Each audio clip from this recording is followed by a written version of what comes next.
Okay, so I had started working on this example, then my phone, my recording device, quit on me, so not really sure what happened, so I'm just kind of picking up where I left off.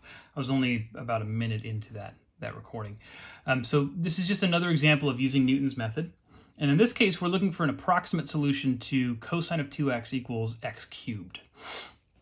Okay, and in this example, the equation is not in the correct form yet. We can't apply Newton's method as it's written because we need something of the form f of x equals 0.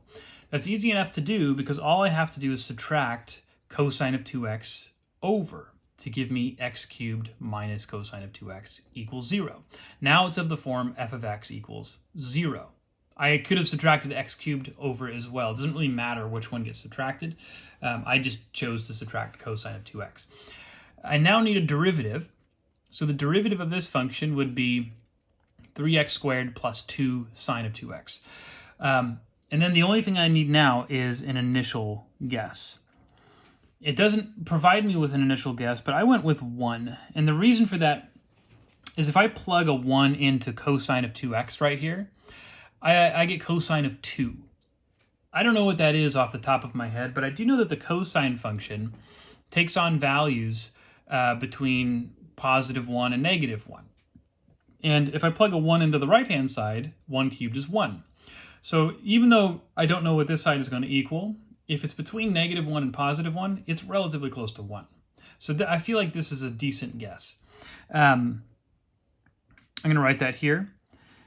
x2 is going to be equal to what? It's going to be equal to x1, which is 1 minus f of 1, so 1 cubed minus cosine of 2 times 1, over f prime of 1, which is equal to 3 times 1 squared plus 2 sine of 2 times 1. Okay? And we're working in decimals here, so I'm going to get a decimal approximation for this. I end up getting something in the realm of 0.706109. Okay?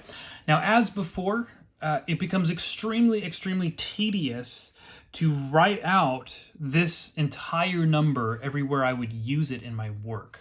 So I am going to shorten the notation here because I don't want to have to write all of that. It's not worth the amount of time it's going to eat up.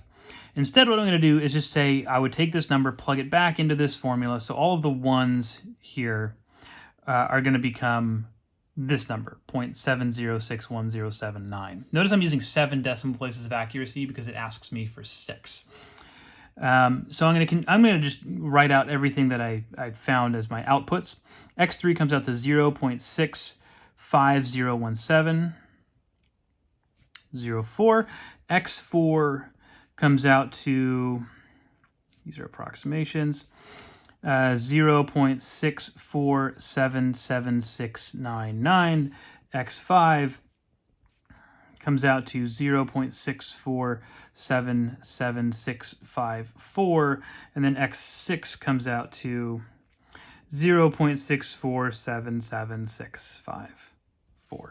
So notice I'm getting a repetition here. Even though x5 and x6 are not actually exactly equal to each other, they don't really differ until more decimal places have been written out. So at least up to the 6th decimal place, I'm getting that repetition, which will continue to happen with every new approximation that I make.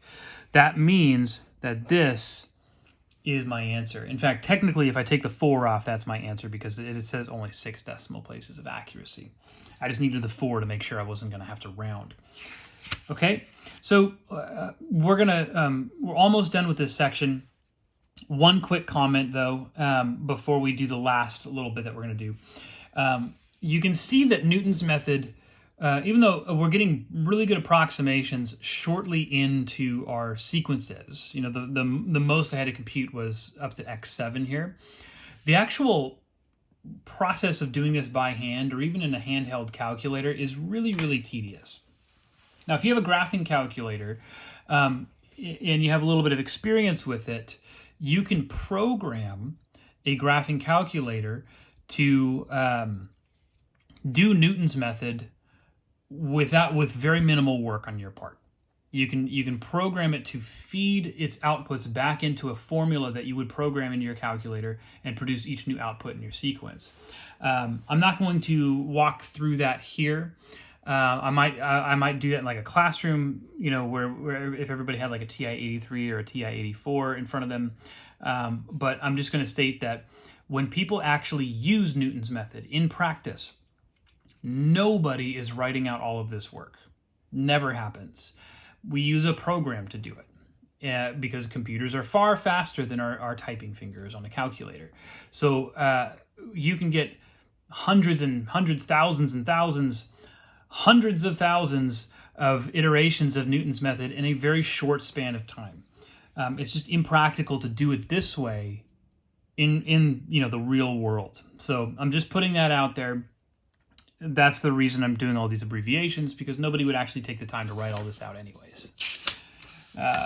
Okay, one last thing I wanted to talk about before we wrap things up. There are times when Newton's method does not actually work. And it's important to talk about these because you don't want to just blindly trust every technique that you learn in a class like this unless we prove that it works all the time. And Newton's method will fail in certain instances. I'm going to talk about 4 common places where Newton's method can fail here. But this is not an exhaustive list. There's other ways it can fail as well. So how can Newton's method fail to approximate a root? Well, one way it can happen is if your initial guess, or if any number in your sequence of terms that you get from Newton's method produces a horizontal tangent. And here's basically the idea behind that. Coming back here, the whole thing that Newton's method is doing is it's taking your initial guess and using it to create a tangent line, which gives me an x-intercept, which can give me a new tangent line. I should actually use the second image. And that gives me a new tangent line and so on and so forth. But if any one of these guesses gives me a horizontal tangent line, then that horizontal tangent line will never have an x-intercept, and so the process stops.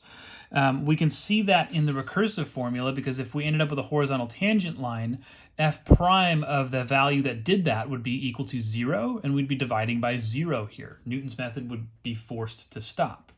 So that's one way that Newton's method can fail. You can usually get around that problem by choosing a different initial guess, if that ever occurs. What's another problem?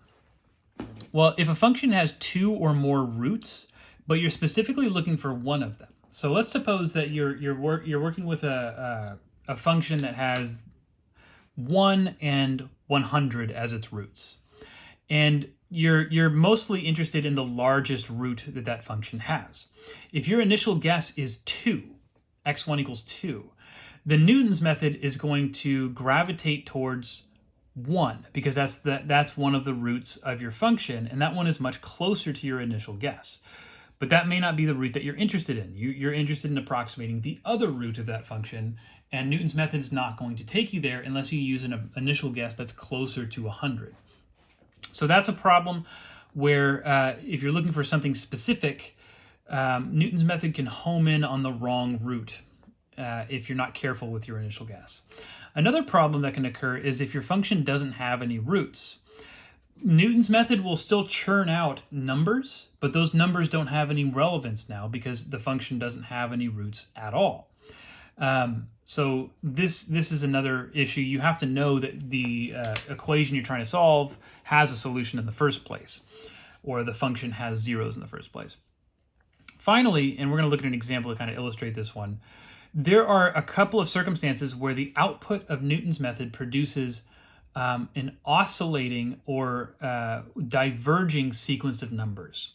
And I'm not going to define oscillating or diverging here. Instead, I'm just going to illustrate it with an example. So I want to try and solve or approximate a solution to this equation. The cube root of x equals 0, and x1 equals 1 is going to be my initial guess. Now this I know has a 0. 0 is a solution to this. The cube root of 0 equals 0.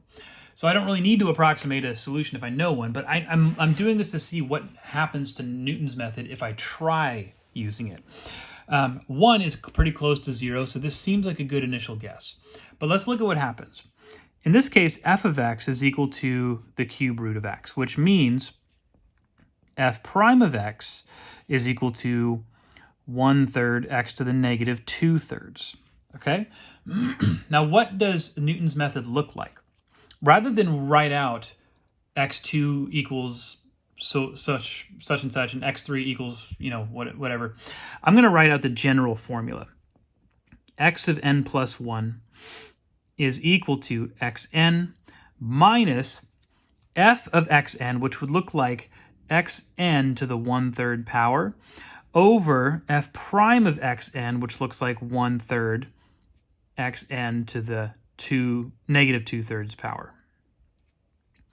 I can simplify this expression right here, okay, by subtracting the exponents. 1/3 minus negative 2/3 is 1.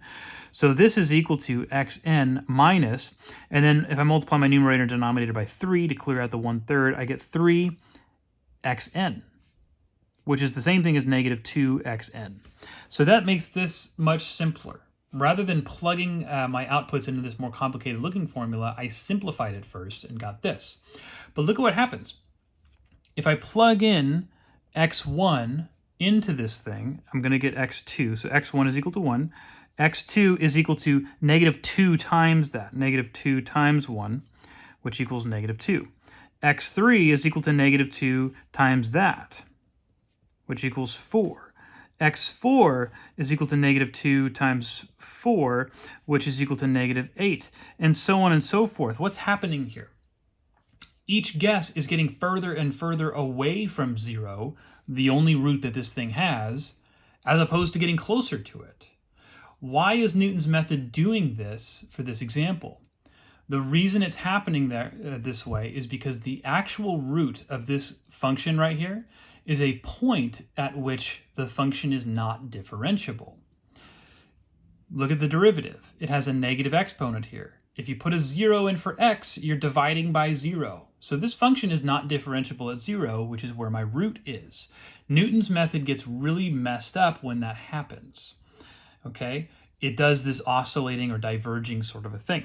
So this is where this is an illustration of this fourth point here. That should be enough. We're done with section 4.8.